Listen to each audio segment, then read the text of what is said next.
Israel Israel এমন একটা রাষ্ট্র যেটার কেস স্টাডি করলে আপনারা হতবাক হয়ে যাবেন। ইসরায়েল একটা নোংরা রাষ্ট্র, ইসরায়েল একটা বিশ্রী একটা রাষ্ট্র, ইসরায়েল একটা উগ্রপন্থী রাষ্ট্র এবং ইহুদিরা কোনো দিক থেকে ভালো না, তাদের চিন্তা ভাবনা ভালো না। কিন্তু আমি যদি আজকে আপনাদেরকে এমন কিছু ইসরায়েলের ব্যাপারে তথ্য দিব যেটা আপনার গায়ের লোম শিউরে উঠবে এবং গায়ের লোম কাটা দিতে বাধ্য হবে। ইসরায়েলের অনেক ডাটা এবং তথ্য আমাদের কাছে দেওয়া থাকে না এবং আমরা জানতে পারি না সেই দেশ সম্পর্কে। ইসরায়েল পৃথিবীর অষ্টম সুখীতম দেশ, অর্থাৎ ইসরায়েল একটা সুখী দেশের তালিকায় ইসরায়েল অষ্টম স্থানে অবস্থান করতেছে। অথচ এই ইসরায়েল রাষ্ট্রের কেস এবং মামলা এবং অভ্যন্তরীণ বিষয়গুলো আমাদের কাছে ধোঁয়াশা। ইসরায়েলের অভ্যন্তরীণে যে মামলাগুলো বিগত 25 সালের রিপোর্ট অনুযায়ী ইসরায়েলের ভিতরে, ইসরায়েল কতটুকু একটা দেশ, আমাদের বাংলাদেশের চট্টগ্রাম শহরের থেকে ছোট একটা দেশ, অথচ এই ইসরায়েলে ধর্ষণের ঘটনা ঘটেছে প্রায় 1000-এর অধিক এক বছরে। এবং এই ধর্ষণের পার্সেন্টেজ অনুযায়ী যদি আমি বলি আপনার গায়ের লোম শিউরে উঠবে। কারণ যদি আমি বলি বেশিরভাগই 90% শিশু যাদের বয়স 13 বছরের নিচে, বাচ্চা মেয়ে যাদের বয়স 13 বছরের নিচে। আর তার থেকে ভয়ঙ্কর বিষয় হচ্ছে এই সমস্ত ভিকটিমরা যাদের হাতে অপহরণের শিকার হয়েছে, বেশিরভাগই বাচ্চা মেয়েরা তাদের বাবার হাতে অপহরণ এবং রেপের শিকার হয়েছে। কত বড় একটা নিকৃষ্ট একটা বিষয়, তাই না? প্রায় 80% মামলা বাবার হাতে নিজের ছোট্ট মেয়ে অপহরণ, এমন একটা অবস্থা। সেই তুলনায় আপনি বলবেন এই তুলনায় তো অন্য দেশ অনেক ভালো, তাই না? আমাদের দেশ বিগত 25 সালের পর এই বছরে প্রায় 250-রও অধিক ধর্ষণের মামলা হয়েছে আমাদের দেশের তুলনায়। তাহলে সেখানে 1000, আমাদের 250 থেকে 200, কত পার্সেন্ট? প্রায় 3/1 বা 4/1 বলা যেতে পারে। তবে ইসরায়েলে এই যে মামলাগুলো হয়েছে, কোনো মামলার একটি বিচার পর্যন্ত হয়নি। ইসরায়েল অভ্যন্তরীণভাবে এতটা ভয়ঙ্কর। আমাদের দেশের সবথেকে গুরুত্বপূর্ণ একটা তথ্য আপনাদের কাছে দেই, সেটা হচ্ছে আমাদের দেশে এটা একটি চক্র আছে যারা কিনা এই ধরনের কর্মকাণ্ডের সাথে লিপ্ত। তবে আমাদের দেশে ধর্ষণ হয় ঠিকই, তার থেকে বেশি হয় নারী পাচার।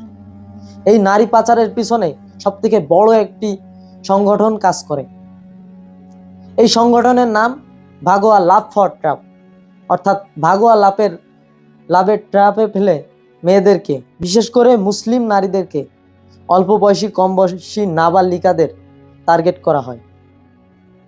এখানে বিশেষ করে এই কাজে লিপ্ত থাকে, এই বিষয়ে কোনো এভিডেন্স নেই অনেকেই বলবে, কিন্তু অসংখ্য এভিডেন্স আছে, যদি লাগে আমরা দিতে পারবো। এই বিষয়ে সরকার কোনো ব্যবস্থা নেয় না। এই দেশে ধর্ষণ হওয়ার মূল কারণ হচ্ছে পর্নোগ্রাফি। সেই পর্নোগ্রাফির বিরুদ্ধে কোনো সাইবার আইন এই দেশে এখনো পর্যন্ত প্র্যাকটিক্যাল না। আমাদের কাছে এমন এমন তথ্য আছে বিগত 2 বছর 1 বছরের ভিতরে এই ভাগোয়া লাভের পাল্লায় পড়ে কত মেয়ে যে তার পরিবারের কাছ থেকে বিচ্ছিন্ন হয়ে গেছে, কত মা বাবার যে চোখের পানি ঝরছে, তার কোনো হিসাব নেই। এখানে আপনি আমি সরকারের দোষ দিতে পারি। হ্যাঁ, সরকারের অব্যবস্থাপনা, অনেক কিছু আছে। অনেক দেশ আছে আমাদের থেকে কম উন্নত, আমাদের থেকে রাষ্ট্রীয় ব্যবস্থা থেকে অনেক বেশি বঞ্চিত, তারপরেও এমন ঘটনা দেখা যায় না বললেই চলে। তাহলে আমাদের দেশে ঘটে কেন? এর কারণ হচ্ছে আমি আপনি সতর্ক না। আমাদের মেয়ে আমাদের ছেলে কোথায় যাচ্ছে না যাচ্ছে, আপনি ভাবছেন শুধু মেয়েকেই নজরে রাখবেন, ছেলেকে নজরে রাখবেন না? আপনি আপনার মেয়েকে নজরে নজরে রাখতেছেন, আপনার ছেলে গিয়ে অন্য মেয়েদের সাথে ইফটিজিং করতেছে, যা খুশি তাই করে বেড়াচ্ছে, আপনি বারণ দিচ্ছেন না। আরে বাদ দিলাম আপনার ছেলে না হয় বেটা মানুষ, কিছুই হবে না, ইফটিজিং করলে কি বা হবে, বেটা মানুষ কিছুই হবে না। ছেলেরাও পর্যন্ত হেনস্থার শিকার হয়। আপনার ছেলে কার সাথে মিশতেছে কি না করতেছে, আপনার ছেলে হুট করে দেখবেন যে একদিন লেসবিয়ান হয়ে গেছে, গে হয়ে গেছে, হতেও পারে, শুনলে অবাক হতেই পারেন আপনারা। তবে এমন হতেই পারে আপনার ছেলে হঠাৎ দেখবেন যে একদিন মেয়েলি সুরে আচরণ করতেছে, মেয়েলি ভাইব আছে তার ভিতরে, মেয়েদের মতো করে হাঁটে, তার চিন্তা ভাবনা কি একবার খোঁজ নিয়ে দেখবেন। ছেলে মেয়েদেরকে প্রতিনিয়ত আপনারা মক্তবে পাঠান কি? পাঠান না। এই মক্তবে না পাঠানো সব থেকে বড় একটা ভুল। প্রতিনিয়ত মক্তবে পাঠান, অন্তত ধর্মীয় শিক্ষা তাদের ভিতরে থাকবে। নিজেকে চিনতে শেখান, নিজের সন্তান যেন নিজেকে ঠিক মতো চিনতে পারে, নিজের পরিচয় কি সেটা জানতে পারে। যদি তা না জানতে পারে, তাহলে আমাদের ভবিষ্যৎ ভয়ঙ্কর এক অন্ধকারের ভিতরে চলে যাচ্ছে। আমাদের কাছে অসংখ্য রিপোর্ট আছে, মুসলমানের মেয়ে হিন্দুদের সাথে পালিয়ে যায়, প্রেম করে, রিলেশন করে, অসংখ্য রিপোর্ট। এবং তা নিয়ে প্রতিনিয়ত আমরা ভিডিও আপলোড করে যাচ্ছি আমাদের টিম ওয়ার্করা। কিন্তু এই নিয়ে পরিবাররা কতটুকু সচেতন, বা আমাদের কথা কাদের কান পর্যন্ত যায়? যায় না কারো কান পর্যন্ত। মানুষ আজ অশ্লীল ভিডিও, অশ্লীল কর্মকাণ্ড দেখতে ব্যস্ত।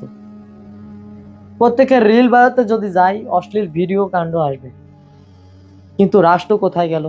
নিজেদের সংস্কৃতি কোথায় গেল? নিজেদের ধর্ম কোথায় গেল? এটা নিয়ে কারা ভাবে? কয়জন ভাবে? ভাবে না। আজ হয়তোবা ভাবছেন না, আজ হয়তোবা আমার কথা আপনাদের কাছে হাস্যকর মনে হতে পারে, কিন্তু একটা সময় আসবে আমাকে নিয়ে এই উপহাস আপনাদের মুখে থাকবে না, আপনাদের চেহারায় থাকবে না। ফার্স্ট অফ অল, আপনারা কি করতে পারেন, কি করণীয় আছে আপনাদের?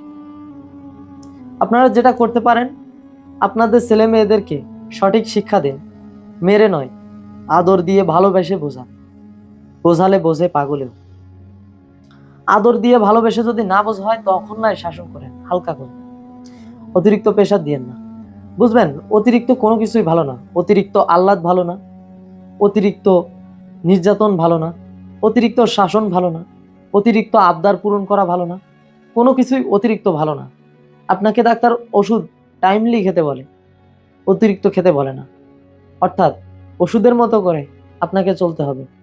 দুনিয়াটা শেষ জামানা, অনেক বেশি কঠিন। আপনাকে এই কঠিন জামানা অনুযায়ী চলতে হবে। আমাদেরকে অনেক বিষয় লড়াই করতে হয়। প্রত্যেক ক্ষেত্রে সরকারকে দোষারোপ করি আমরা।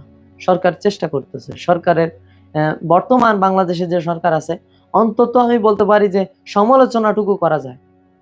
অন্তত পক্ষে এই সরকারের সমালোচনা করা যায়। এটা আমার কাছে ভালো লাগে, এই জিনিসটা। মানে সরকার, মানুষ তো মাত্রই ভুল করে, তো তাদের সেই ভুল ধরিয়ে দেওয়াটা আসলে আমাদের দায়িত্ব। তো এই ভুল ধরিয়ে দেব আমরা, সরকারের ভুল ধরিয়ে দিব। কথা বলবেন সবাই, সোচ্চার থাকবেন। আর একটা কথা, আপনার সন্তান, আপনার মেয়ে, আপনার ছেলে, ছোট বাচ্চা, এদেরকে সবসময় আগলে রাখবেন, খেয়াল রাখবেন। ছুটতে দিবেন, যেতে দিবেন, বাধা দিবেন না। তাদের মন যা চাইবে করতে দিবেন, তবে নজরে রাখবেন অতিরিক্ত কিছু না করে ফেলে। আমার কথা হয়তো বা অনেকের মাথার উপর দিয়ে যায়, অনেকেই বুঝতে চান না, কিন্তু আমি যেগুলো বলি, একবার না হয়, দুইবার না হয়, তিনবার না হয়, চারবার না হয়, পাঁচবার দেখেন, পাঁচবার বোঝার চেষ্টা করেন। কিন্তু আমি যেটা বলতেছি সেটা খুবই ডিপলি বলতেছি, এবং আমি প্রত্যেক ক্ষেত্রেই ডিপলি কথা বলি। তো আমি আপনাদেরকে বলতেছি যে সবাই সবার সন্তানকে দেখে রাখবেন। আল্লাহ যেন আমাদেরকে সমস্ত বালা মুসিবত থেকে হেফাজত করে। আসসালামু আলাইকুম ওয়া রাহমাতুল্লাহি ওয়া বারাকাতুহু।